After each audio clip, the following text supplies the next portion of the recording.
So welcome to the New York City Bar Association's New Lawyer Institute's Resume and Cover Letter Workshop. My name is Tamara and the rest of the panel will introduce themselves momentarily. So just a little bit about the New Lawyer Institute. It was started a few years ago because the economy was a bit bad to help new graduates and recent graduates with their job search and some other issues that would come up. And so we do several programs during the course of the year. So this is the resume and cover letter workshop. There was a networking workshop a few weeks ago. On the 8th, we're going to do a program with respect to opportunities in New York State government, and be on the lookout for some additional programming in the next few months. So before we introduce ourselves, we want to know a little bit about who's in the audience. So we're going to launch some polls. So I'm going to launch the first poll, which is to figure out who is attending. So if you can please answer the question so we can see what's going on.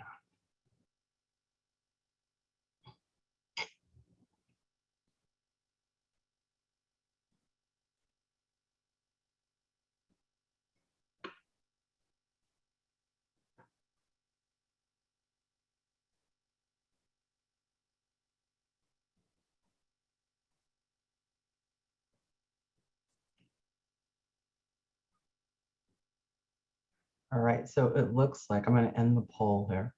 All right, wait, no, give it more. Okay, give it one more second. All right, I'm going to end the poll here. And so it looks like most of you are actually current law students, and then a couple of recent grads. So most of the stuff that we say today is actually aimed, will apply to everyone, but a few of the things that we talk about are more aimed at recent grads as opposed to current law students. So sometimes there's a slight change in the advice that we give. So if you are a current law student, make sure that you contact your career services office for things that are specific to you. Most of the advice is universal, but just be aware that there are certain things that if you're a recent grad, or particularly if you're not a recent grad, that you could do that a current law student maybe shouldn't. So we're going to now go to the next poll. Oops, next poll. So Kevin, I'm going to need your help with the next poll. Oh, okay, actually, I see it, okay. All right, so the next poll has to do with bar exam circumstances to figure out which bar you took or will be taking.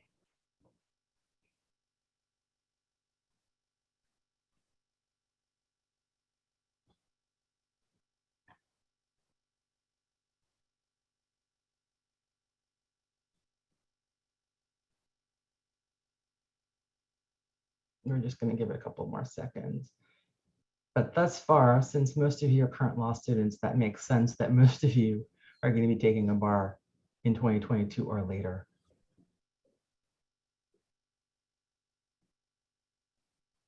Give it 5 more seconds and then I'll end this poll.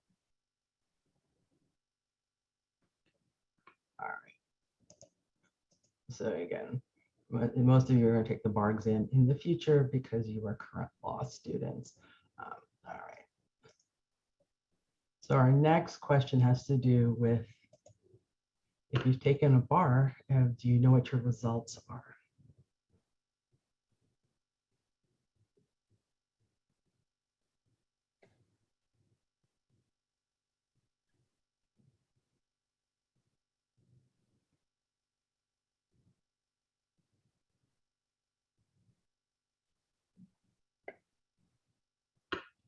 I don't see any more movement. I think a lot of you didn't take the bar. So it looks like most of you passed. And for those of you who have to retake the bar, that's fine. Don't worry about it. That happens.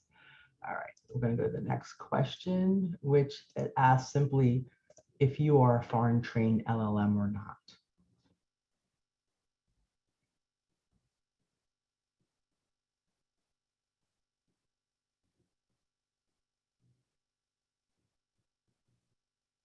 All right, so it looks like we're almost split down the middle with that one. All right, and then we have one last question. So if you are unemployed, do you need an employer to sponsor you in order for you to work in the United States?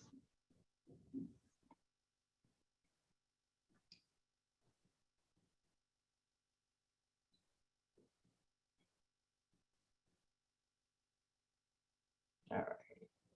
So that looks like a third of you would. All right, so that's the end of the polls. All right, so we know a little bit about you, and now we want you to know a little bit about us. So I am going to do this random order. So I'm going to start with Lily and ask Lily to introduce herself. Hi, everyone. Thanks for joining us today for this presentation on resumes and cover letters. I'm Lily Evans. I'm the Director of Legal Recruitment for the New York City Law Department. For those of you who may not know what the heck the New York City Law Department is, we are a New York City agency that represents the city in legal matters. So we do all of the defensive litigation for the city, as well as some affirmative litigation. We have a couple divisions that do transactional work and one division that does policy advising work. We're a huge agency, so if you haven't heard of us, you should. We're almost 1,000 attorneys, about 800 support professionals. Every year we hire a large number of law school students for summer honors positions. We hire about 50 summer interns each year, about half are 1Ls, about half are 2Ls. And then we hire an entry class every year that ranges typically from 50 to 70 entry-level attorneys. And we anticipate that happening in 2022. For our summer program, one thing I should note, it's paid position, $750 a week, and we make offers like the law firms do. So at the end of the summer, we make entry-level offers based on the performance of the interns over the course of the summer. So as you can probably guess, based on the numbers of people that we hire, summer honors entry, and then also laterally, we hire usually around 100 lateral attorneys a year. I do lots of reviewing of cover letters and resumes. I also do lots of interviewing, but I'll talk to you about cover letters and resumes today, and I'm excited to talk to you about what I think on it. And as you'll see, what I think may be different than what other people think. So that's just something to know when you're applying as well. Georgia? Sure. Hi, my name is Georgia Sussman. I am the Director of Professional Development and Recruitment at Herrick Feinstein. We're a mid-sized firm in the city. I was actually a summer associate there and then a litigation associate before I ended up leaving and coming back, and I in the current role that I'm in now. We no longer have a summer program, but we do hire associates laterally. That has ended up working out well for us. So we have sometimes a different take on what we are looking for. But as Lily mentioned, there's a lot of hiring. It is a very busy time of year. And so again, also seen a lot of resumes and a lot of cover letters. So looking forward to talking with you. So Caroline is going to help us with one of the breakout rooms, but Caroline, please introduce yourself. Hi, thank you so much for having me here, and I'm delighted to see you all. I am the Director of Legal Recruiting at Shepherd Mullen. I've been here for a whopping 4 days, so I'm still learning the firm, but it is a full service firm with over 1,000 lawyers, with offices both domestic and international. A little bit about my past: I started out as an associate. I practiced at Albany and Myers before deciding to go to the business services side. So I too have seen many resumes, both helping students at Columbia Law School and then on the recruiting side, reviewing resumes to interview candidates. So that's me. Mary? Good afternoon, everybody. I am Mary Walsh Fitzpatrick. I'm the Assistant Dean at the Albany Law School in Albany, New York. I head up the Career and Professional Development Center. Before that, I was an Associate Director at Brooklyn Law School. And before that, I was a practicing litigator in Manhattan.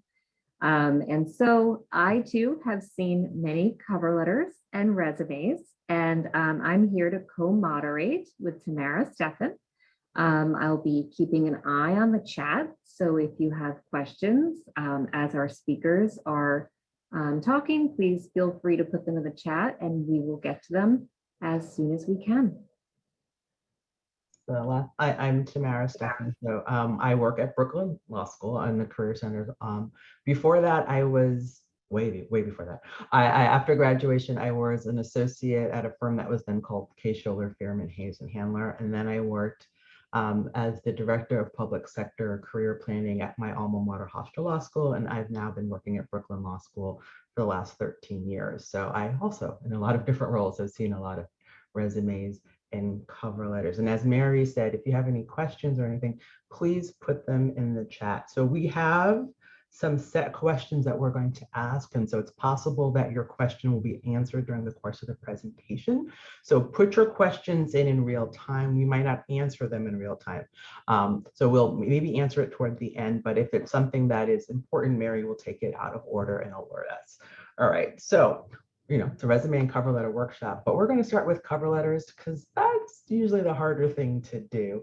So I'm going to address this first question to Georgia, and then people can chime in. So, what should somebody do if they're preparing to write a cover letter for an organization where they really want to work? So if you really want to work there, there are a couple of things that will shine through. It's very obvious when someone is only but so interested in your firm.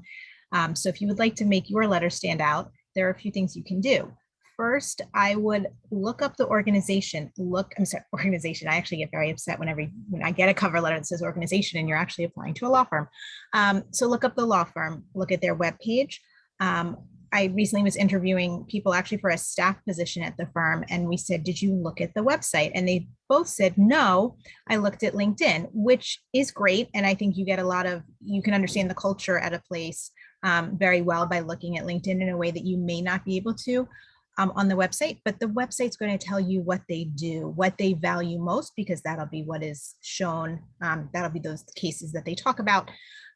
So you want to really digest the website, especially in whatever areas you may be interested in, because the more I can tell that someone is interested in my firm, the more I think I know that they've put an effort to it, and this is something that they really would like to do, versus a letter that they also sent to Caroline as well, looking to go work at any other firm.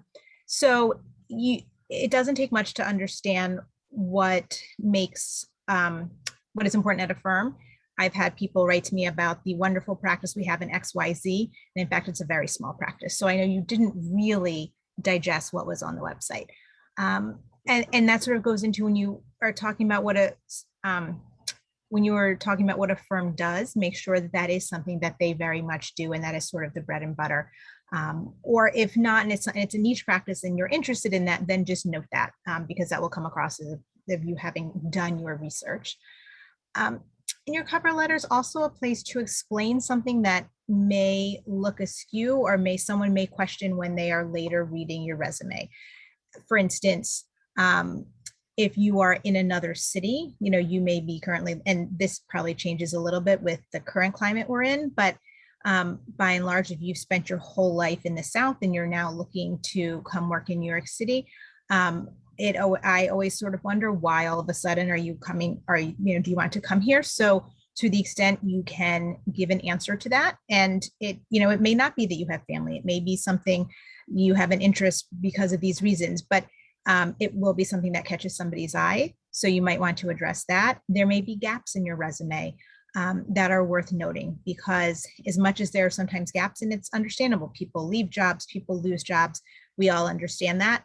But I think we all also notice the gaps, and I'd rather know what it is up front, to the extent you feel comfortable putting that, because it is a question I'm going to ask. And so it sort of makes that part easier. You can also in your cover letter, when you're thinking about if this is really your first choice place, what makes it that way, and think about that as well. And you may need more than one cover letter template depending on where you're applying to work. Even if it's within law firms are different. And so you may need to think, if you wanted, maybe there are two different practice areas you're interested in, you're going to have one that's geared towards, maybe as diverse as you want to do transactional and you want to do litigation, but you're going to therefore need to have two separate sort of templates to go with that. And I always appreciate when a cover letter is both attached and it's in the body of the email, because it's just easier to read and to quickly be able to review. Can I add a few thoughts? So a couple other points, and Georgia's points are so well taken, right? You know, it is clear from a cover letter who has looked at websites and who hasn't, right? And you throughout the cover letter, resume, application process, you're trying to signal to places that you want to work for them, right? That it's worth their while to interview you, and you know that you're not just applying to them because you're applying a bunch of places. So everything you do is showing that interest. And so looking at the website, you know, as Georgia is mentioning, you know, using the right terminology, as Georgia mentioned, those are all very important things. Another thing that you can think about, and this is just for the places that you really, really want to work, because you do not have time to do this for every place, is to try and find somebody who currently works there. And you can find that person by going to your law school. If you're a graduate, you can go back to your law school at any point. They're still there to help you, right? Or reach back out to career services or alumni relations and find somebody who works at that organization or that firm, and reach out to them. You know, say I'm a fellow grad of this law school that always catches people's eyes and hope to talk to you about your experience or something like that, right? Have a quick conversation with someone, learn about what they like about their job, what they don't like about their job.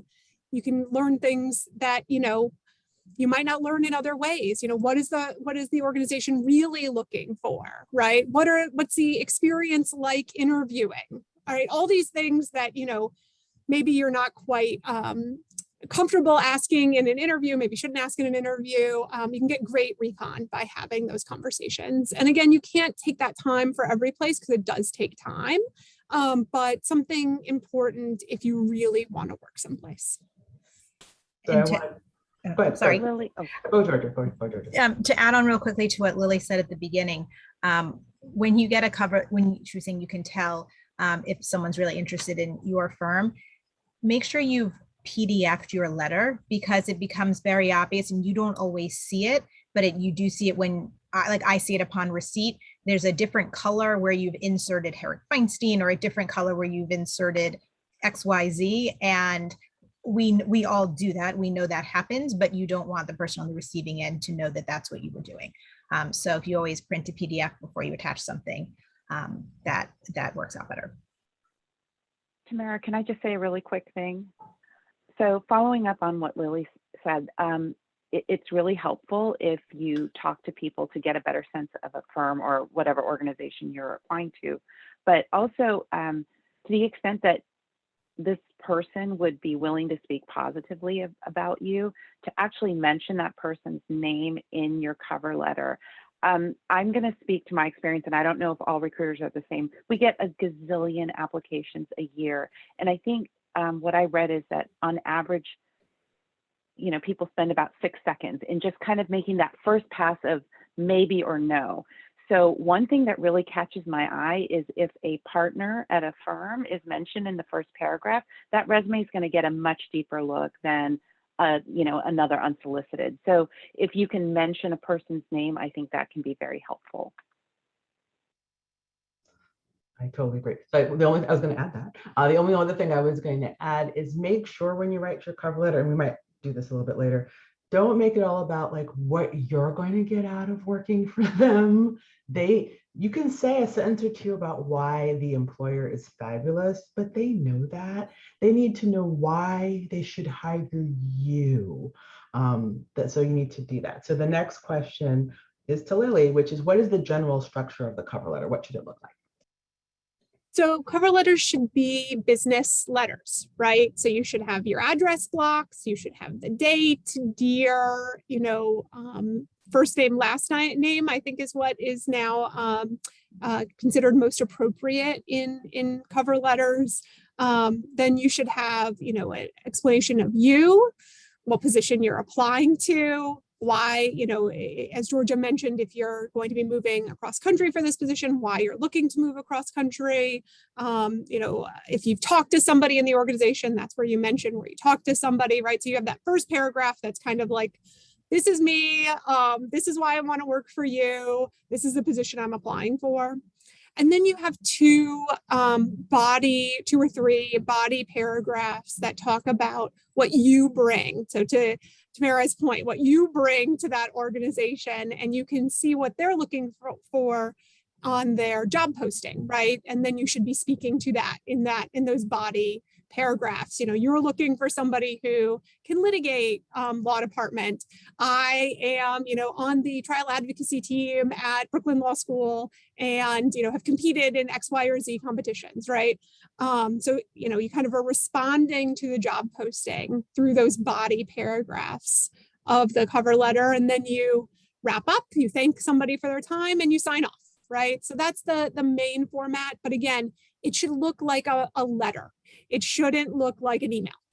And so you just need to make sure that you have that formality, because the legal field is a formal field. So you should have that formality in your cover letters that legal offices, and a wide range of legal offices, from law firms to legal services to government, right? We're all expecting that professional business cover letter. So next question also to Lily. So how personal should people get in their cover letter? What if they're trying to connect a personal experience to the mission of the office, if it's a government agency or an organization? Yeah, so, I think that you have to use good judgment in how professional you're going to get in a cover letter. And I would really encourage you to go to your law school career services officer to sit with them, have them review your cover letter for the position, because it's also very position specific, how informal you should get, how much you should divulge about yourself. And so it's really something that you shouldn't just do on your own. I think that you need that guidance. For government offices, if you have a tie to working in government through your own experiences, through a family member's experiences, that's something that you could mention, right? Talk about your commitment to serve the people of the city of New York because you grew up here, and your mother was a police officer, and your father was, worked for the Department of Transportation, right? Like, that's all very nice and shows us that you're committed to the office. But when people get really, really personal, sometimes that comes across as a question about your judgment, right? When you go too personal. Now, I've been on panels, and we don't have somebody from a legal services organization on this panel, so I'll just speak to what I've heard them say. They want to see a personal connection to their mission, right? And so, sharing that is helpful to them. It shows them, if you're applying, say, to legal aid, right? And you talk a little bit about why you're so committed to doing criminal defense work, that they really like that, right? That is what they are looking for. Again, I think you need to sit with somebody to see how much you should disclose when you are, answering that issue. But they do want to see it. So it's totally okay in the public sector world, certainly, to go a little bit more personal, but you just have to use really good judgment. And again, it's something that I'd encourage you to go to career services to help you on. I don't know, does anyone else have different thoughts? Not different thoughts. To piggyback on what Lily said with respect to like public interest organizations, it's important to them that you're committed to their cause, what it is, and or you are comfortable or committed to their clientele. So you need to know who their clients are, who are usually low income, under-resourced people. So you need to make sure that you're not coming off like, oh, whatever. So that's important. So if the clientele is mostly immigrants, if the clientele is mostly youth, if the clientele are survivors of domestic violence, you need to make sure that it's obvious that you understand the clientele and that you're comfortable talking to the clientele, and to know certain things. Like in domestic violence, the terminology they prefer is survivors as opposed to victims. And that's important for you to use that right terminology. So that, and then I'm going to, just pivot if anybody wants to talk about how personal they should be in the private sector, if at all.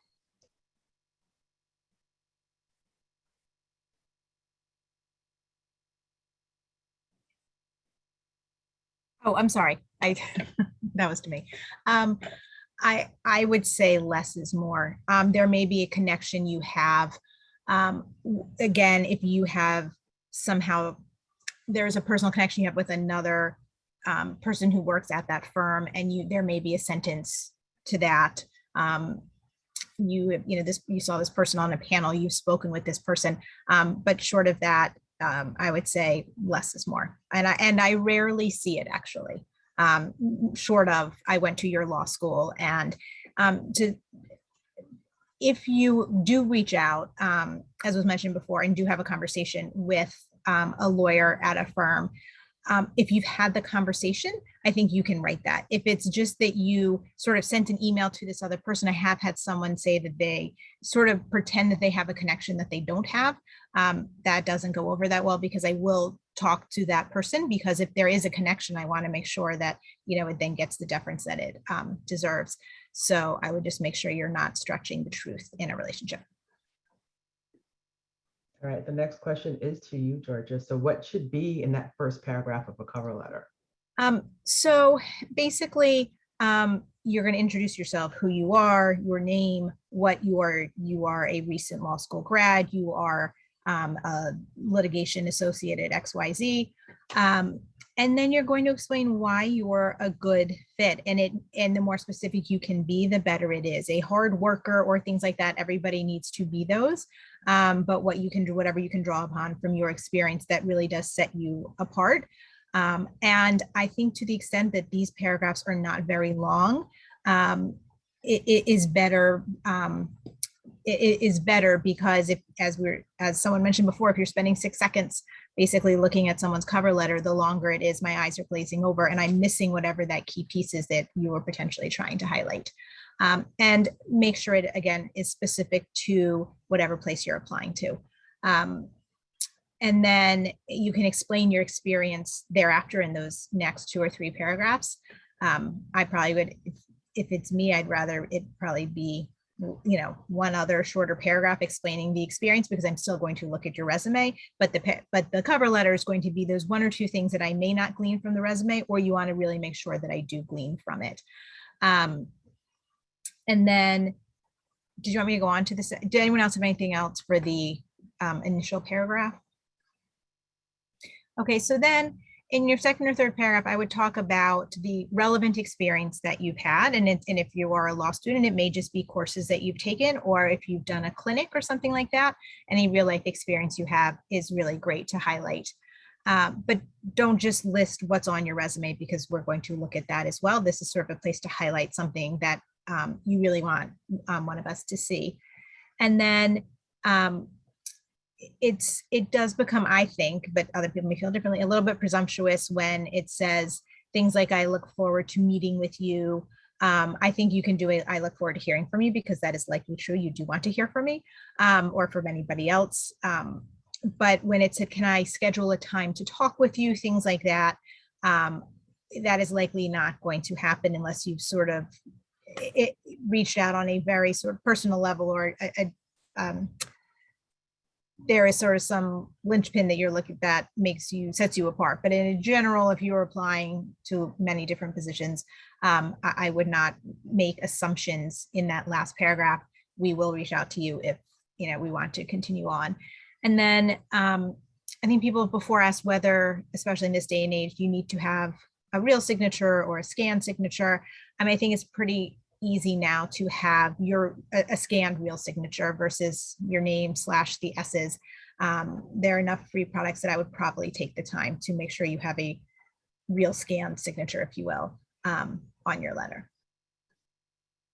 So I just want to add one thing with respect to cover letters. So this is, I guess, as a career counselor, one of the things that I deal with students a lot who feel the need that everything needs to be written in chronological order, as opposed to take the most relevant things, only talk about the most relevant things, and you need not have to list everything in chronological order. So I'm seeing nodding of heads, so I assume that you agree with that. Yeah, 100%. Again, I always think that you should be going back to the job posting to see what they're looking for. And then, each of your paragraphs is responding to that you have whatever are the most important skills you think that they're looking for in that position.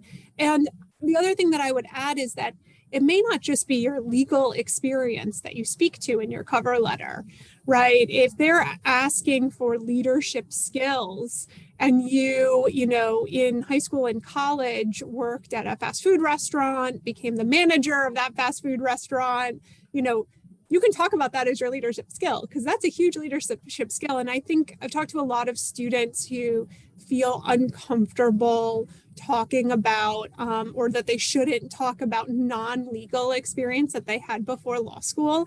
And I want to stress that you, if it's important experience where you learned skills, and I'm sure you did, right? And any service job, you probably learned a lot of skills that are very, very helpful to our attorneys.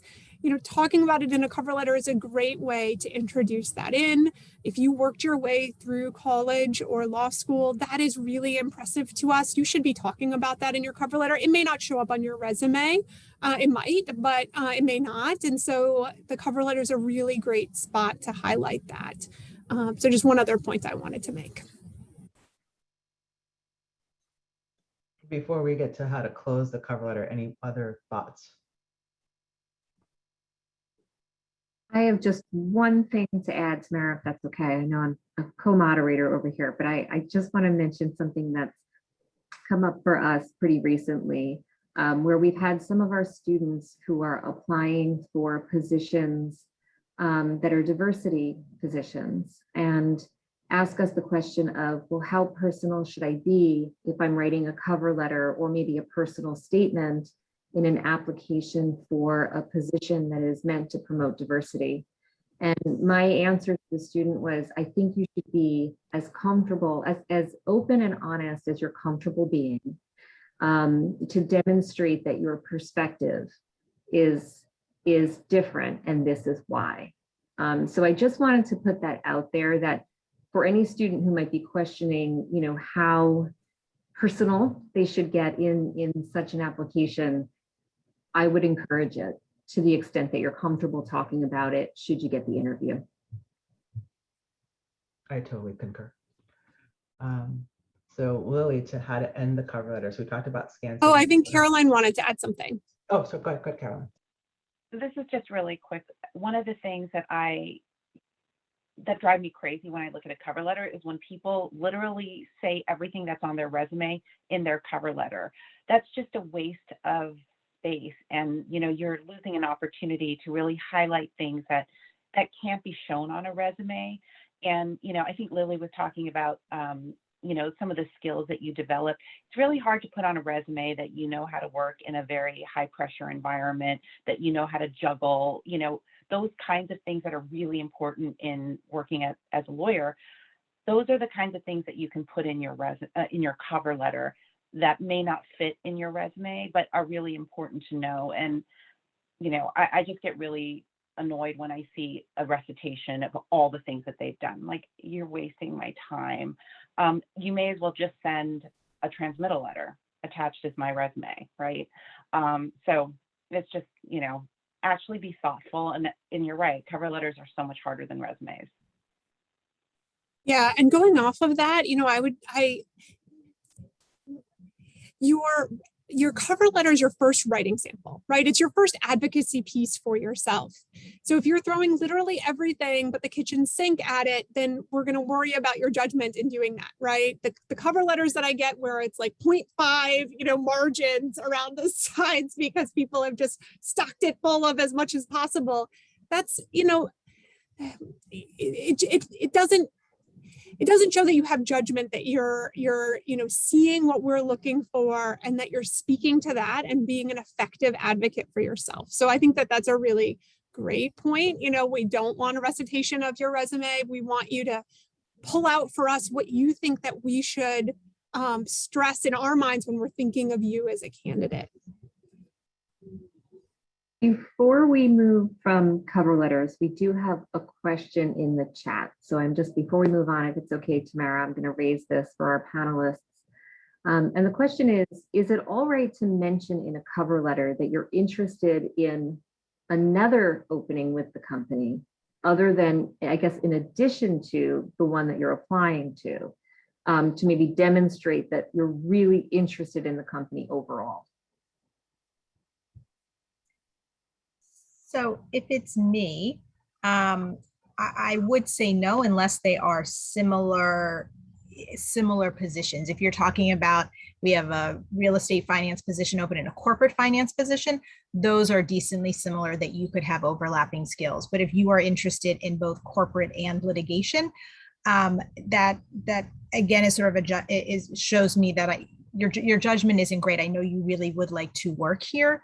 And we have had that before where I've actually gotten 2 separate resumes, but at least they did tailor their resumes.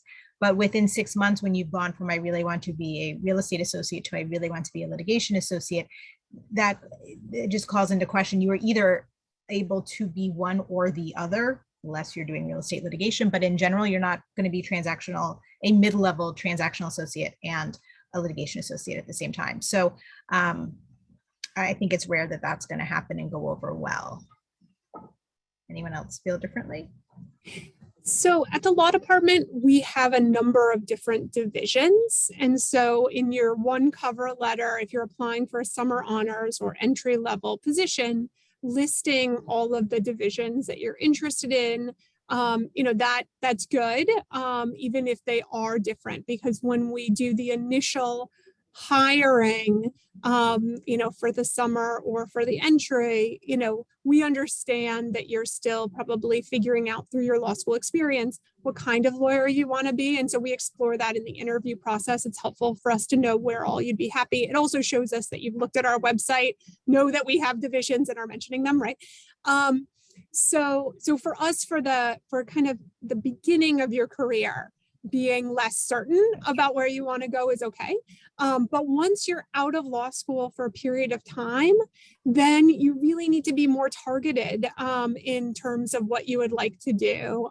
And really think about your experience and where you want to go and apply for those positions. And to George's point, if they're similar, then it makes sense. But if they're wildly different, again, the transactional and litigation, it just makes us think you want a job, not necessarily this job, right? So before we move on to resumes, just a thought that occurred to me. Sometimes when I'm dealing with students and grads, or when the people are trying to address something, be it a gap or something, I tell them they can, but watch their wording, because I think, and you can tell me if you disagree, if you start with even though, although, despite the fact, I'm like, get rid of that phrase and just whatever comes later. Just start with what you do have or what is relevant, because don't put those trigger phrases, because once people see that, they're like, oh, there's a problem, and they're not going to read the rest. So I get with the nodding heads. Okay, so you can address those things, but I think watch that kind of wording, which triggers I'm missing something, as opposed to saying what you have. So I think we're just going to quickly talk about ending the cover letter, and then we're going to go to resume. So Lily, just quickly about ending. I thought Georgia, I think it was, did a great job of talking about, how not to end it, right? Too presumptuously with, you will call me at this day and time. It's like, oh, okay. But, thank you so much for your consideration. Please find enclosed. That is nice. It's just a nice wrap up. So in the before times when we actually had people travel to our office to interview, it was helpful to know things like, I will, although I am in law school in, California, I will be in New York, from this day to this day, and would be available if, you were interested in meeting with me. I would be, certainly available then and any other time, kind of thing.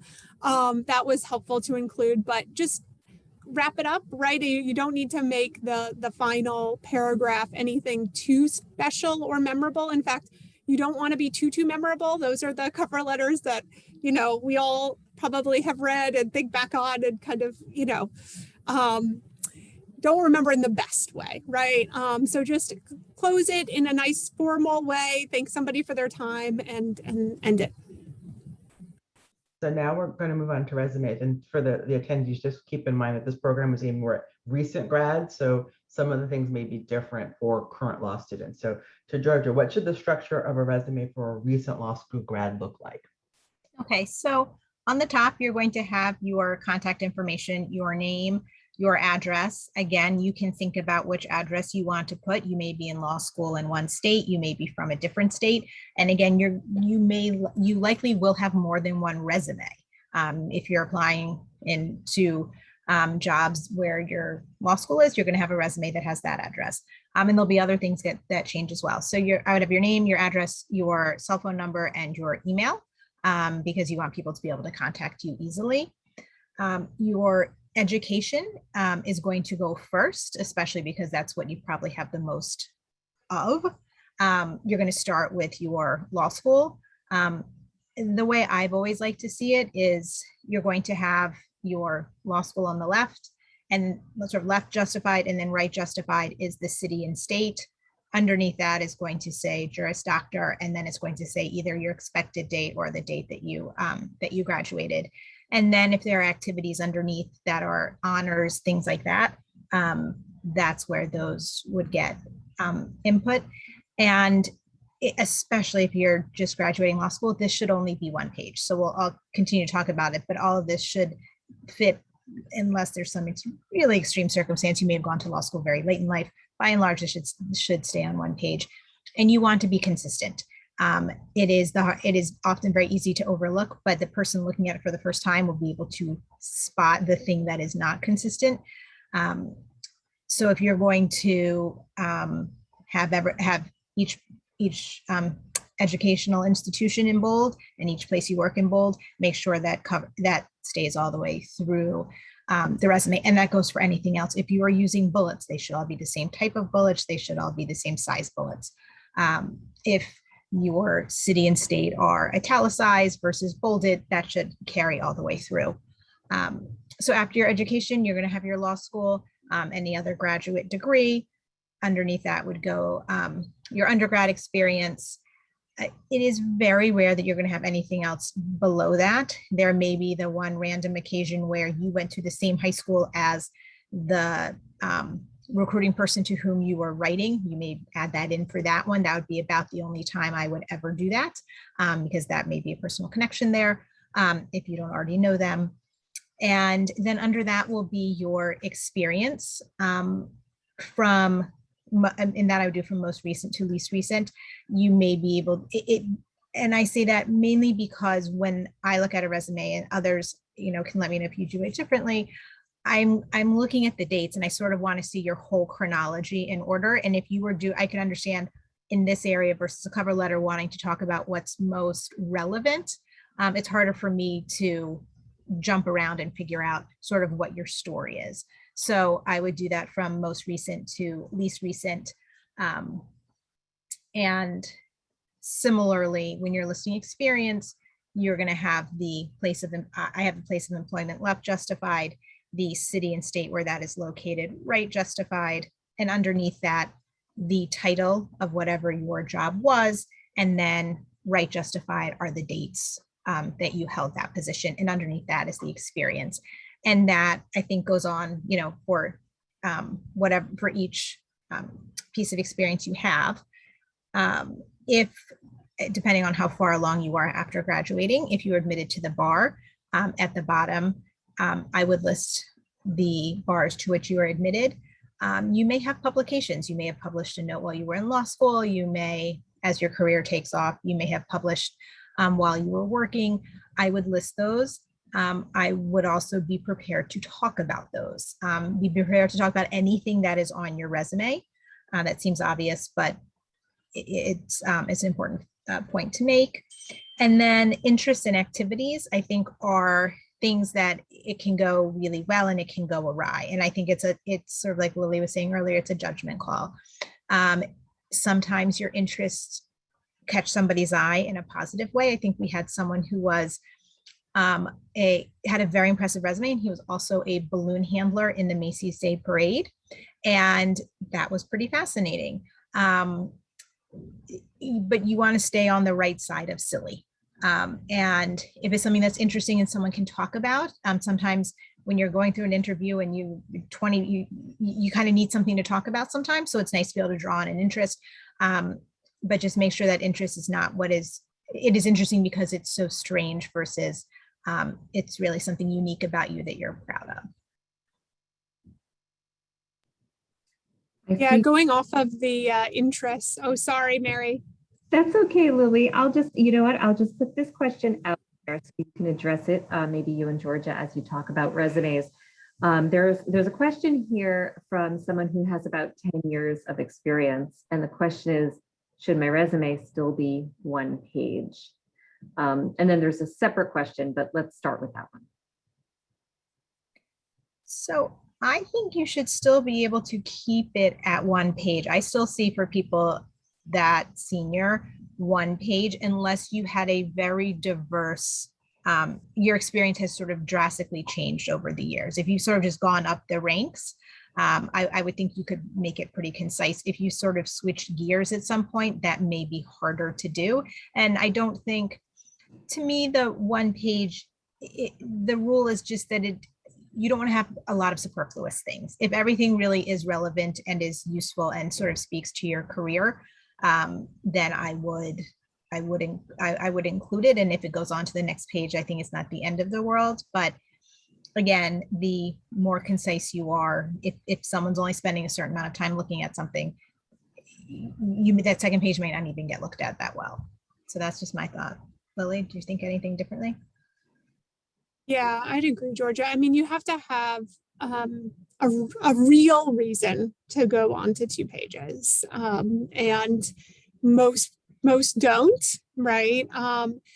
And to Georgia's point, the second page may not get read, right? We probably would look because it's, something that we do, but if you are applying, to a smaller firm where, somebody's reviewing applications while they're also, handling cases and they're looking through things quickly, they may just glance at your first page of your resume. And if the interesting experience is on that second page or something you really want them to know is on the second page, that's a loss there. So I'd try and keep it to one page. I just wanted to go back to the interest that Georgia was talking about, because I found this fascinating. I was on a panel recently with somebody from Manhattan DA's office and I think Bronx Defenders, and they were asked about the interests. And so I like the interests. I sometimes chat with people about interests. Again, it's, I think, a nice way to break the ice. But both of those offices said on that panel that they preferred that people not list interests, that it's, that there are implicit biases that can come out in interviews as a result of interests that they would rather avoid, actually, which was really fascinating to me. I've heard a big divergence of views on interests for always, right? That was the first time I had heard that comment, but always I've heard a big, separation. And then, you just, and if you're going to list them, as Georgia said, they need to be interesting facts and not, reads novels, right? Cooks, it needs to be more interesting than that. And even potentially show some accomplishment, right? Why, kind of, again, speaking to why you'd be a strong candidate for the position. So, people sometimes include how many marathons they've done. I've done no marathons, right? So no judgment if you haven't done any. But that's something that is impressive, right? You chose a commitment to building a skill. Concert pianist, again, commitment. Fluent in 8 languages, commitment, right? So, there are some things that make, to me, a lot of sense to include. And then some things that it's like, meh, I'm not going to talk about that, in an interview. Can I make a quick comment about that? I served on many recruiting committees, and there is a huge divergence of, who thinks that it's actually useful and helpful, and those who are adamantly opposed, which is why I always suggest that you do it but you limit it to one line so you don't offend the person who thinks it's a waste of their time to have to read that extra information, and to make the most of that one line, to try to put different kinds of things. So if you're really sporty, you don't really need to say you like football, soccer, tennis, basketball, baseball, and on. I get it. You really like sports. Pick your one. But if your interviewer doesn't care about sports, then you've lost that chance to kind of bond with that person or establish a rapport. So if you do different kinds of things, so something maybe sporty, something that's more cultural, something that's more intellectual, then no matter who you're interviewing with, maybe they can find something there that they want to talk about and make yourself memorable in a good way. And nothing controversial, nothing controversial. So before we leave resumes, are there any other things you want to talk about? Any big resume no-nos or any other kinds of things that we want to address? Sending out resumes without having your career services office look at them. No, right? Definitely run it by career services. They have an eye like we have an eye. They've looked at so many resumes that they will pick out the things that our attorneys will pick out. Oh, there are 2 spaces between those sentences instead of 1, and you just have 1 everywhere else. You forgot a period here. That should be a colon, not a semicolon, right? Like these things that I would totally miss, right? They will pick up on because that is their job. So you should be running your resumes by them. I remember in law school, looking at resumes for friends, and they would look at mine, right? And that that is nice, right? That it can be helpful, but the end person who signs off on your resume before you send it out the door should be somebody from career services. You're doing yourself a disservice. You're paying for something at law school that you're not taking advantage of if you are not going to career services to get their help in this process. And kind of related, we have a question in the chat about bullet points. So what do you all think about bullet points versus a paragraph style? And I will just say that I used to be very strict with my students about using a paragraph style, but I've actually moved away from that requirement based on the feedback I received from employers who told me they really enjoy the fact that when students use a bullet, they've worked on the description and narrowed it down to what is the most salient to the position, and the bullets make it really easy to read the resume on an interview. So that's my take. I've moved away from a strict adherence to paragraph format and actually have embraced bullets, but I might be not in line with my colleagues on this. So it's interesting. I think I mainly still see the paragraph, but if you are able to, the problem with bullet points sometimes is that you lose space. And so I feel like that's why most people still embrace the paragraph. It is far easier. And if you are just starting out, you probably need to fill up your resume a little bit. So to the extent that you are going to use it for that, I think it's great. It is much easier to read a concise bullet point, but I think you end up losing the space. So as time goes on, I think we see more paragraphs, but I'd be up for seeing more bullet points. Yeah, I love bullet points. I think then, you really have use your judgment in what to include, what not to include. It's quick, it's to the point. It looks really clean. Never use I in a resume, please. And a note on bullets. So if you're using bullets, and probably for paragraphs too, this would make sense, right? The first thing that you include and the last thing you include are the things that will be drawn, people's eyes will be drawn towards. So you should make, the first bullet and the first sentence, I guess, if you're doing a paragraph, very compelling, as well as your final bullet or your final sentence of a paragraph in a description, because the middle might get lost. The first and last will be read. So to piggyback, so our school tends to prefer the sentences, but I tell students, if you feel strongly about your bullets, you can keep your bullets. I usually think a lot of financial and business things definitely want bullets, and some other things. But again, the same thing about the space, right? Because if you use bullets, sometimes you lose space. And so sometimes I tell people, like, do create both resumes, and depending on what you're applying to, you will use the one that is the better match for that. And this is also going to vary from, it's not obviously not industry to industry, but sometimes employer to employer. So we have, like, I know our public service law center has gotten feedback from a lot of public interest employers that they don't like bullets. So that's why they tell students, like, don't use bullets, because most of the employers don't like them. So obviously there are going to be some exceptions, but that's why some of that comes from. So you have that. So our next, couple of questions before we get, would be like, how should people submit application materials, right? And so it's all going to depend on how you're applying, right? So if you're using your law school, your recent grad or something, it might have Simplicity or 1220 or some kind of thing, and you apply through that system. Sometimes the employer itself has some sort of portal that you're applying to, right? Other times it's somewhere near emailing. And on occasion, you might still have to snail mail things. Very rare, but trust me, there's some judges who want that. So when you're submitting your application materials, do what the posting says to do. So if it says, please PDF the documents in this order, please PDF the documents in that order.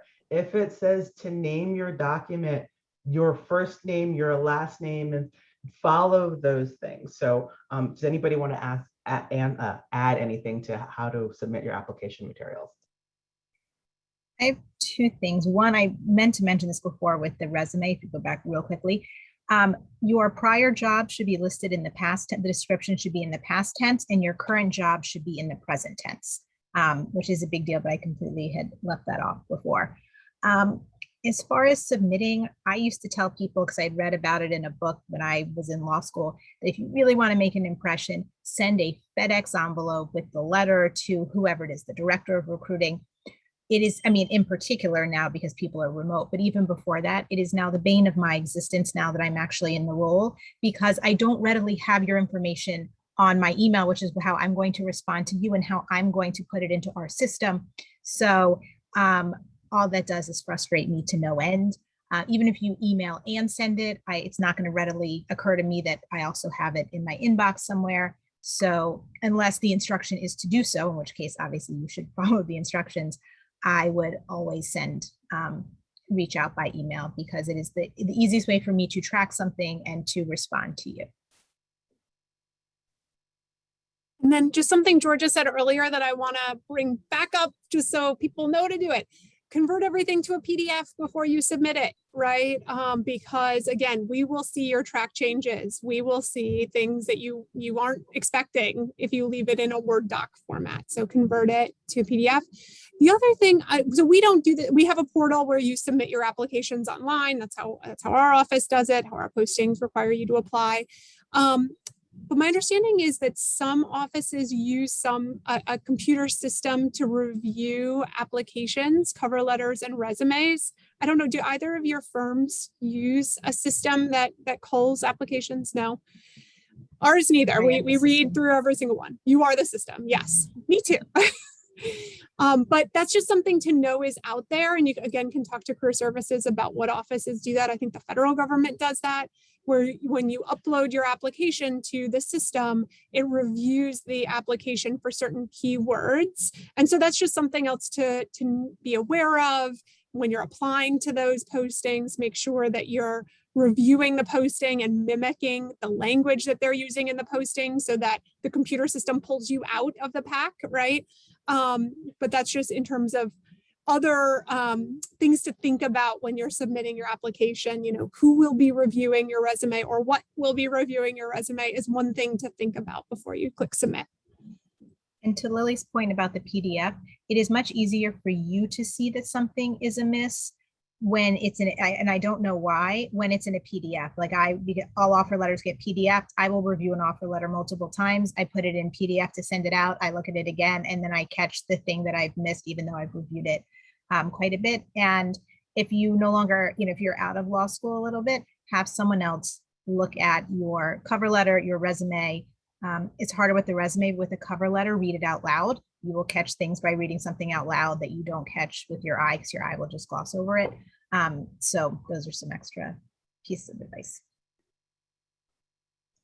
So the last thing before we get to any outstanding questions and things, be careful, and people have mentioned it throughout, typos, grammar. So that's one of the reasons where people are telling you to PDF things to catch those kinds of things. And as George was saying, to read it out loud. I had a colleague who said, also, not only should you read it out loud and make sure it flows, but actually in a cover letter or maybe in a resume, read the sentence backwards, because you automatically start from the bottom, like, don't read them in order. Because you'll fill in things, right? Your mind will fill in the missing word. But if you're reading the last sentence and then the second to last sentence in that reverse order, you may pick up something that's missing. So that might sound kooky, but it seems to work. So do we have anything else about typos? Just proofread, people. And I always say this all the time, spell check alone is not proofreading. Because if, there's certain words like calm and clam, trial and trail, there is no pre-trail motion, people. So make sure that you proofread in addition to spell check, and be mindful that spell check may change the name of the employer. Because when I was working at K. Scholler, Fearman, Hayes, and Handler, the spell check would always change Fearman to Fireman. And I'm like, you should have fixed that it wouldn't do that to the name of the employer. So sometimes people spell check and they don't read it again, and the spell check may have put in the wrong word. Also, if you use all caps, spell check doesn't work. So I see a lot of errors in firm names, firms where people have actually worked because they didn't notice something that was all caps.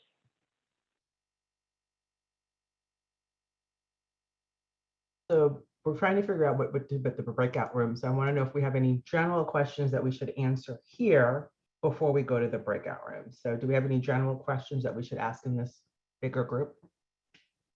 I think, Tamara, that I might have just one or two in the chat, although I think much of it has been addressed. But I will just put this one out there to our panel before we go into breakout rooms. Does anybody have a sense of the effectiveness of just sending cover letters and resumes out and getting a job that way, compared to, networking or going to a legal career fair? In other words, the success rates. And I will just say anecdotally, I have read on some, career builder website that of jobs are found through networking, but I don't have data to actually support that.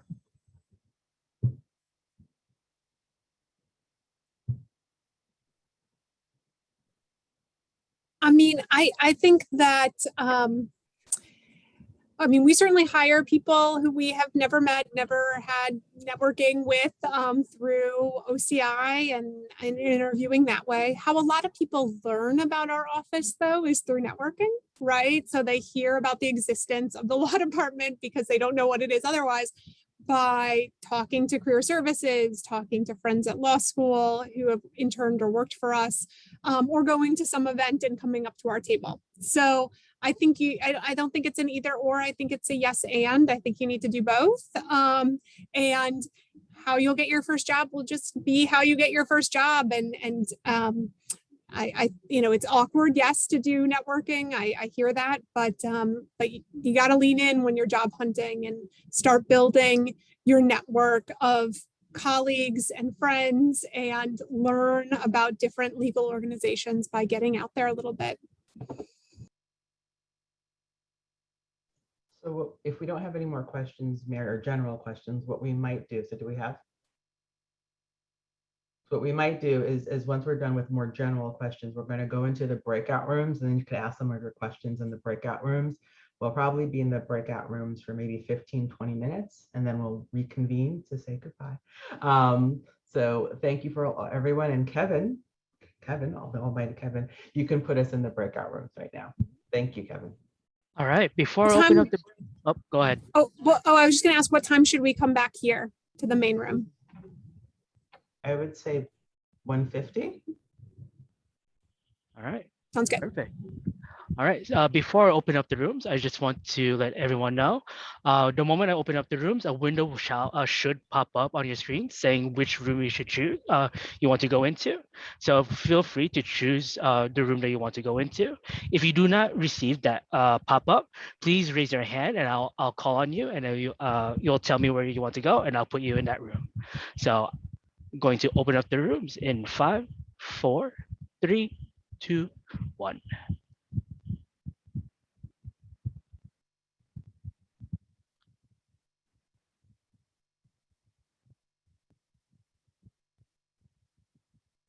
So if you haven't gotten that pop-up, please let me know and raise your hand so I could call on you so you could join that room. So you could join our room. Sorry about that.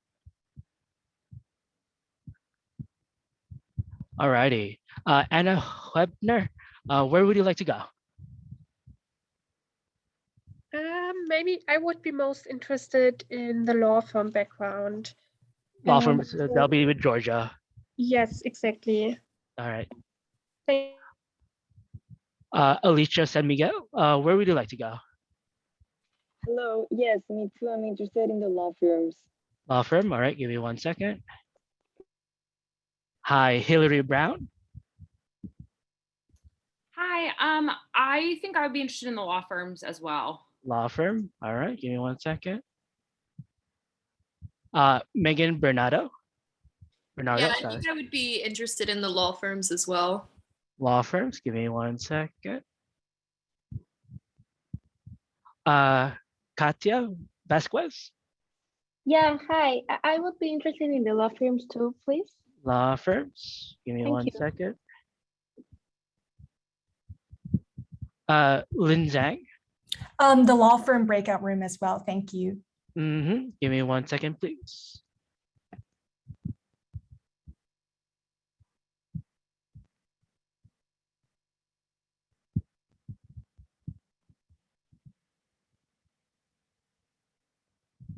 Anyone remaining in the room? If you go to the bottom of your screen and you click on breakout rooms, you should be able to choose what breakout room you want to go into. Or if you don't see that, please raise your hand and I'll be more than happy to assign you to a room.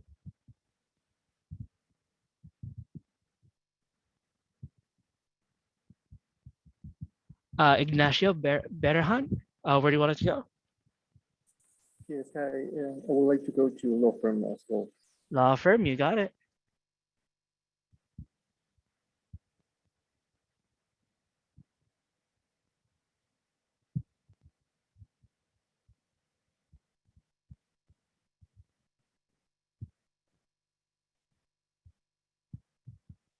I see there's a handful of people still here. So I'm just gonna call on you and see where you want to go. So Varsha, if you're still here, do you want to go to a breakout room?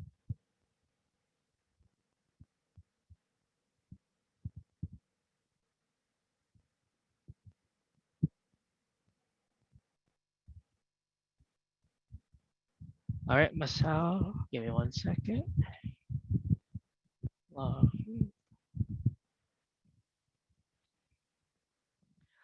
If you cannot raise your hand or choose any room, please chat in and I'll try to put you in the room. What are the rooms again?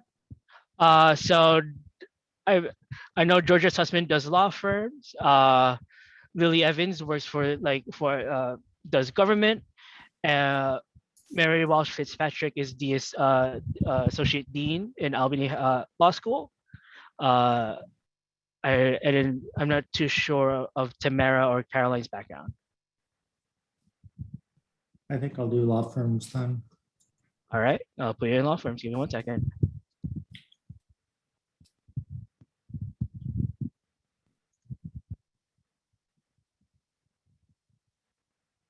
Stephanie, Varsha, where do you like to go?